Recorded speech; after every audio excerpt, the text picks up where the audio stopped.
Hi guys, in this video I'm going to be breaking down how I made one of my clients over $50,000 in 1 month using just Google Ads. This is going to be a really technical case study where I break down the step-by-step processes I took to grow this client's revenue by 126% month on month. So some key points on this client before we get into the breakdown. This client is based in the UK, so they sell in Great British pounds. They spent just over £12,000 in ad spend for the month of March. I was able to generate them back roughly £40,000 in revenue, which gave us a 3.15 ROAS, meaning for every pound they spent, I was able to generate them back £3.15. So a bit of background on this client. Like I said, they're based in the UK and they are an e-commerce brand in the home appliances industry. Their average order value was roughly £1,005. So this is very much a high ticket e-commerce client. Before working with me, they had an average ROAS of 1.05 and they had actually spent just over 16K for the month of February. The account itself was very disorganized. There was no real strategy or structure to the Google Ads campaigns. And as a result, the overall performance was really low.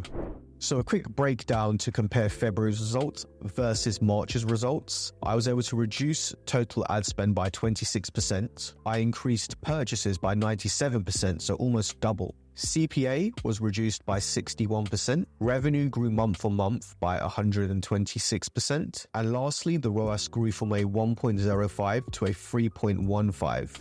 Now, there were 4 key areas I focused on to achieve these results, and this included fundamental campaign adjustments, campaign restructuring, A/B testing, Google Merchant Center optimizations. Now, I'm going to break down each of those sections one by one so you can see in detail what I did. Now, the first part is those fundamental campaign setting adjustments. This is broken down into 2 parts. What I did is go through each of the campaign settings and then look at the budget allocations. This is often overlooked, but it really underpins the success of any campaign. So the first thing I did is change all of the account level conversion goals to campaign conversion level goals. Now, what this means is instead of optimizing for add to carts, checkouts, and purchases, campaigns now were only optimizing for purchases, so Google was much more particular over who it was going to target. Now, the next thing was switching off the display network and the search network. For a lot of campaigns, these were left on, and as you could imagine, they were burning a lot of money by showing to really irrelevant audiences. So across all of the relevant campaigns, all of the relevant search campaigns, I switched off the display network and the search network where it made sense. Now, the last change that I made was at the campaign location targeting level. Now, a lot of the campaigns are using the default setting, which targets people who are present or interested in your area. Now, what that means in reality is that Google is going to show your ads who are not even in your country or your target area because they've expressed an interest in that particular location in the past. And if you look at your GA4 data, that will explain why a lot of your website traffic comes from foreign countries. So what I did is I switched all campaigns location targeting settings to people who are only present in that area. And then just to be extra safe, I made sure I excluded people from areas where we had been showing for that were not relevant at all. So the next thing I did is review the actual budget allocations across different campaigns.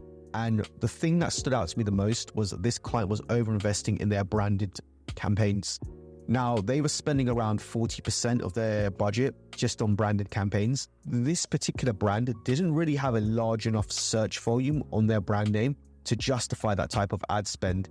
And as a result, it was limiting performance in other areas of the account. So what I did as a next step is reallocate some of that branded budget into non-branded campaigns, ad groups, and keywords that were actually driving revenue and ROAS. And what this allowed me to do is scale really good areas of the account that were previously underperforming just due to a budget issue.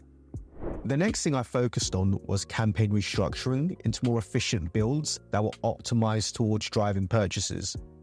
Now, the previous structure was very linear, and by that I mean there was single campaigns with single ad groups all hosting a variety of keywords at different intent levels or for different product types that all ran the same ad. So it was very unclear from a user standpoint what was actually being targeted and the ads run and the landing pages being directed to from this one campaign. Now, the new campaign structure that I implemented was more of a segmented approach. What I did is take that initial keyword list and break it down into different ad groups based upon product type and then intent level, and then further broke that down into separate campaigns if necessary. That way we were able to segment out different layers of traffic intent and also different product types. By doing that, we were able to designate specific bid strategies and specific budgets that allowed the Google to optimize more efficiently. Secondly, what this allowed us to do is actually write specific ad copy for each product or for each person based upon where they were on the conversion funnel, which made our click-through rates and our conversion rates a lot better versus what was previously being run. Now, in terms of new campaigns that I implemented, I identified two huge gaps in their Google Ads strategy that were costing them a lot of money. Now, the first campaign that I implemented was a dynamic search ads campaign, but this was more of a hybrid dynamic search ad campaign. So what I did is combine it with their remarketing list for search ads, their RLSA. Now, what that allowed us to do is mine really, really valuable keyword data, but it sort of acted like a retargeting campaign because we were able to target people who had previously been on the website but not purchased. So it was a really, really effective campaign for targeting bottom of funnel traffic where we let Google's algorithm do a lot of the hard work for us. Now, the second was a competitor campaign. Now, this client had dabbled with competitor campaigns in the past, but due to a lack of structure, mixing those competitor keywords with non-competitor keywords, they weren't successful. What I did is build out a new competitor campaign from scratch, segmented each competitor into its own ad group, and then tailored the ad copy based upon very specific value propositions against that competitor. And as a result, this worked really, really well because what we were able to do is redirect that traffic from different competitor brands back to this client and then convert that traffic into paying customers. Now, moving on to the PMAX restructuring, what I did is break this out into two separate campaigns. Originally, the client had a very similar structure to their search ads in that they had one PMAX campaign with one asset group and one ad, right? What I did is separate this into two Performance Max campaigns based upon high margin products and low margin products. Now, the reason I did that is because the high margin products allowed us to scale more aggressively through a target ROAS bid strategy. We're able to really pump that up relatively quickly to drive more revenue for the account.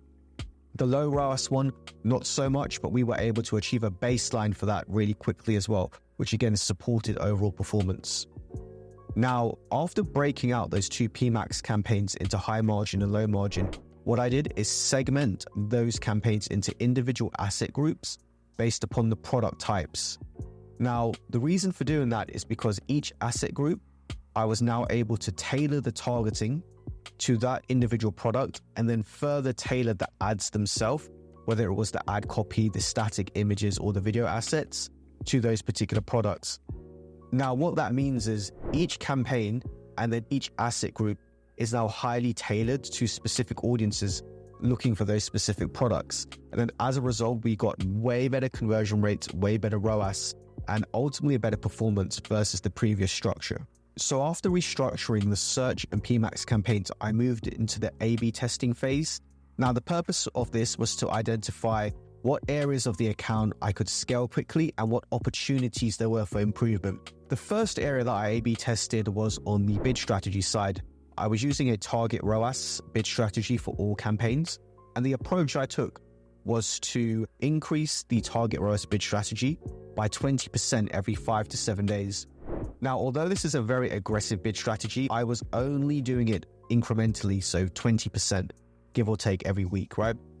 And what this allowed me to do very quickly is to identify the breaking point levels for each campaign when it came to delivering a target ROAS and leave them there while I focused on other areas. Now, the next area I tested was the ad copy in the responsive search ads.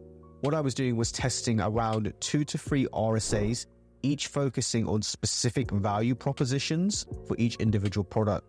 Now, what that allowed me to do is identify what particular messaging resonated with the target audiences based upon those keywords.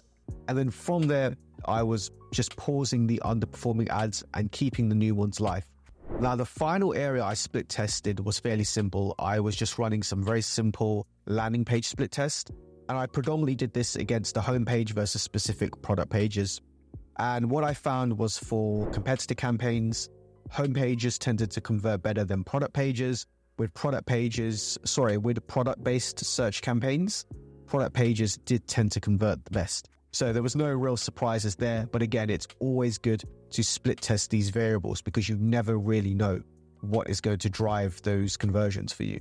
Now, the last area I focused on optimizing was the client's Google Merchant Center. This was also very disorganized in that it had several different product feeds. Within those feeds, a lot of the products were disapproved or not set up correctly. And as a result, this was reflecting on the performance within the PMAX campaigns that the client was running the shopping ads from. Now, the first thing I did was optimizing those product feeds. This client had 3 individual product feeds when they didn't need to. So what I did is just consolidate this into one feed. I made sure all of the relevant information was in those feeds, whether it was like GTINs or delivery information. And any disapproval issues, I also troubleshooted. So what that meant is we had a much cleaner feed, meaning more products were actually able to show on their shopping ads. Now, the next thing, and one of the most important things I did, was updating the product titles and descriptions in the feed. Now, the way I went about this was by looking at the search term reports data from their search campaigns and also using the insights tool from the PMAX campaigns. This gave me really, really valuable insights into what customers were physically typing into Google or what they were actively searching for. And I was able to incorporate those specific search terms into the titles and the descriptions. What this is going to do is, or what this did rather, was not only improve the click-through rate, but it improved the purchase intent as well of the person clicking on that shopping ad. Because if someone's looking for a specific product and you are matching the exact language they are using, they're more likely to click on it and buy versus more generic language. Now, the next thing I did was to create custom labels for each product type within the feed. Now, this isn't a huge optimization. The only reason I would suggest you do this is because it's going to make organizing your Performance Max listing groups a lot easier. It's going to be a lot easier for you to segment out and run individual shopping ads within each PMAX asset group and campaign. So it just makes life a lot easier for you. Now, the last thing I did for Google Merchant Center optimizations was updating the product images on the product feed itself. Now, some of the higher performing products didn't have the best images, meaning they were a little bit unclear and they weren't sized correctly. Now, making those 2 changes alone, I noticed a huge increase in performance because now they were formatted and repurposed correctly for the Google Shopping listings. And they were also just a lot clearer and cleaner to look at. Great. So I really hope that was helpful, guys. If you have any questions, please do let me know. I'd love to hear your thoughts. And I'll see you on the next video. Thank you very much.